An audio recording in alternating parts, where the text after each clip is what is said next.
whichever way you look at it, this, and whatever side you're on, the deal that Theresa May has come up with is not Brexit.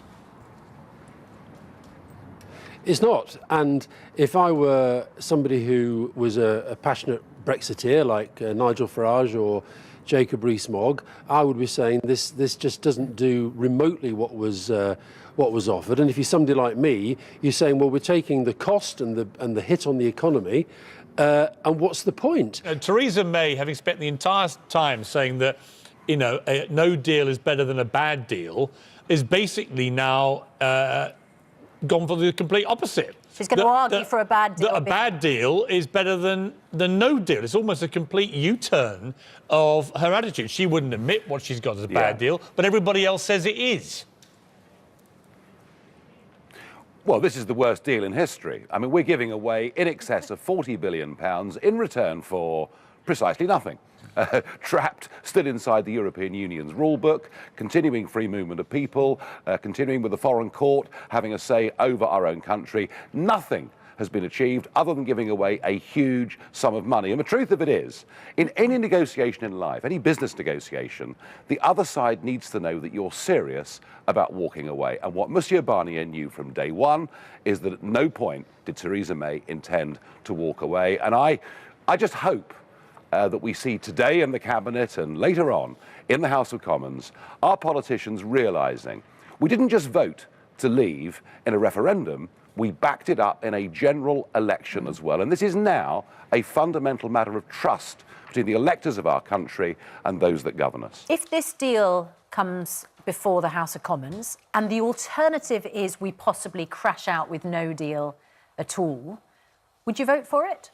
I completely disagree that the only alternative is going to be no deal. And I think we have to call this one out. This is the narrative that the Prime Minister has been leading with. And you can see today that that was all a lie. You could look at extending Article 50, you could look at having another referendum, or you could look at an alternative like staying within the European Economic Area, which would actually be better for our economy. What do you not like about this deal? Because what she's done is she's managed to do something which people thought was almost impossible, which is just to make sure that there's no border between actually, that isn't guaranteed, is it? I think that's what's going to play out because there's all the talk about the DUP now not supporting her.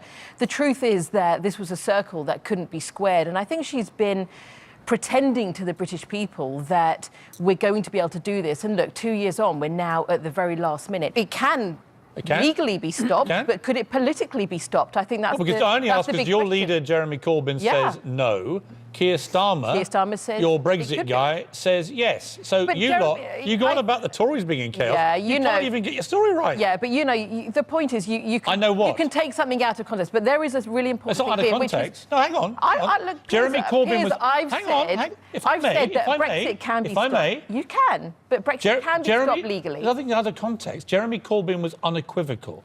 Brexit cannot and should not be stopped. Wait a minute. Keir Starmer was equally unequivocal. It can't be stopped. I'm not putting words in their mouths, but what I'm seeing is the leadership of your own party in complete and utter disarray. So when I hear Labour people mocking the Conservatives, I'm like, well, what about you lot? You can't even get your story right. Well, Piers, I've already said, of course, Brexit can be stopped, and we know that. So your leader is lying? Is your leader lying? Well, I'm told what he said was taken out of context. But what is the plan? Everyone's saying we reject the plan. We don't know what the plan is. It's not been leaked, thank goodness. It hasn't been given to Parliament. We don't know what it is. Both sides, me and Seema, are saying we don't like the plan. Well, I don't know what the plan is, so I don't know what the plan is going to be. Well, it looks like we're staying in the customs union. Well, in that case, that's wrong. And with regard to your last question, whether it can be stopped, no, it can't be stopped. We passed an Act of Parliament last summer which said we leave the European Union on the 29th of March. We don't leave it in bits. We don't actually stay in the customs union. We don't stay in the single market. We leave. And with regard to the Northern Ireland border, I wish people would actually listen to some of the experts. The Northern Ireland border is perfectly fixable. If you had a second vote, would stopping Brexit be one of the options on the ballot paper? And if that is the case, will the EU just happily, if people voted for it, would they just happily let us go back in and pretend this had never happened at all?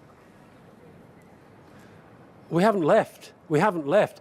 And Bob Stewart is right that there's legislation to say that we're leaving, but if the will of the people changes, as I believe it is, then Parliament can do something differently.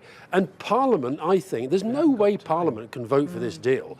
On the one hand, Bob Stewart's saying we have to get out lock, stock and barrel, but there's no mandate for that either. And the reason why I believe this does have to go back to the people is because Parliament has reached an impasse.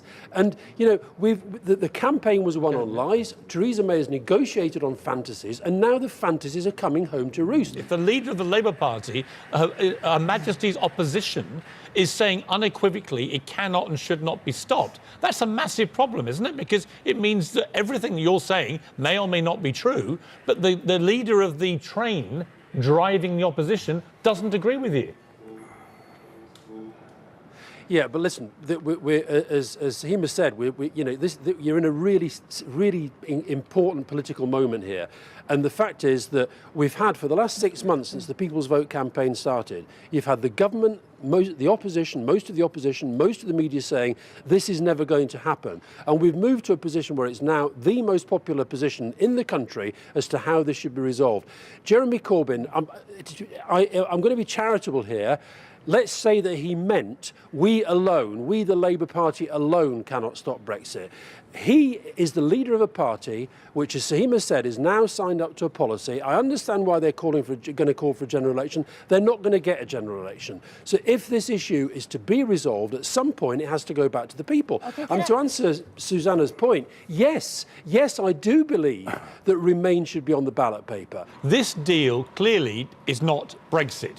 Under the particular circumstance we find ourselves in, where the deal on the table that the Prime Minister and the government have laid down, right, if that doesn't reflect either Leave or Remain from the referendum, is it not then, in that particular circumstance, a sensible idea actually to have another vote?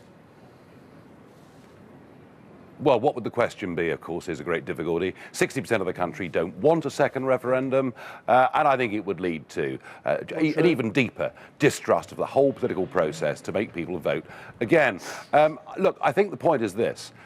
Even if we had that second vote, we'd vote to leave again. I was here yesterday with the German Chancellor unveiling plans for a European army, a European foreign policy.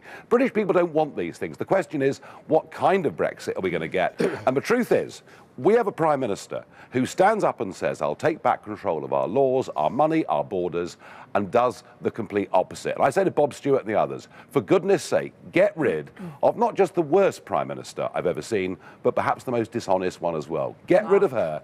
Let's get somebody else. Let's come back to the EU and say, look, let's have a simple free trade deal, or we are leaving on WTO terms. And do you know what? They'll bite our arms off. Yeah. Colonel Bob Stewart, as a member of Theresa May's party, would you like to see her replaced? Not right now. Okay. We've got enough. Well, there's a vote of confidence for you. Not right now. So you've lost confidence. The fact of the matter is, I want this matter resolved. I want it resolved because people are fed up with the word Brexit. I wish I'd never flipping heard that. But the problem here, it seems to me, is the integrity of democracy itself is at stake, isn't it? Yeah. We offered a vote. I mean, if you have a referendum, and we have the biggest ever vote in the history of this country that we've ever seen, and there is a victory for one side, and that doesn't get respected, that to me seems a huge problem for democratic integrity.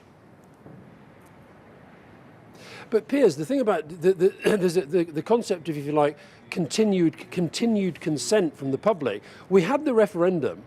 As Joe Johnson said at the People's Vote rally last night, a false prospectus was sold, not least by his brother Boris.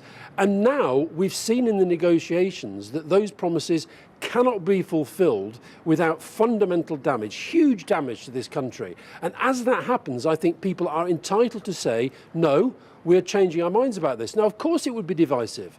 And I accept that. It would be very, very difficult. But surely the role of leaders and MPs is to get to a position where the country has the chance to actually to take the right decision for the future. Would you have any objection to the Leave campaign saying, OK, well, it was narrow and close again, best of three? Anybody is entitled to fight as hard as they like for what they believe.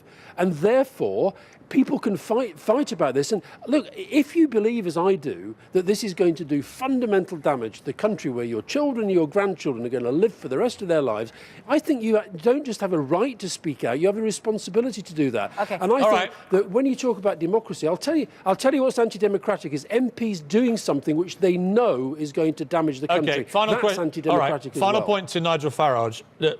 Like I said before, we are where we are. What do you think is actually going to happen now?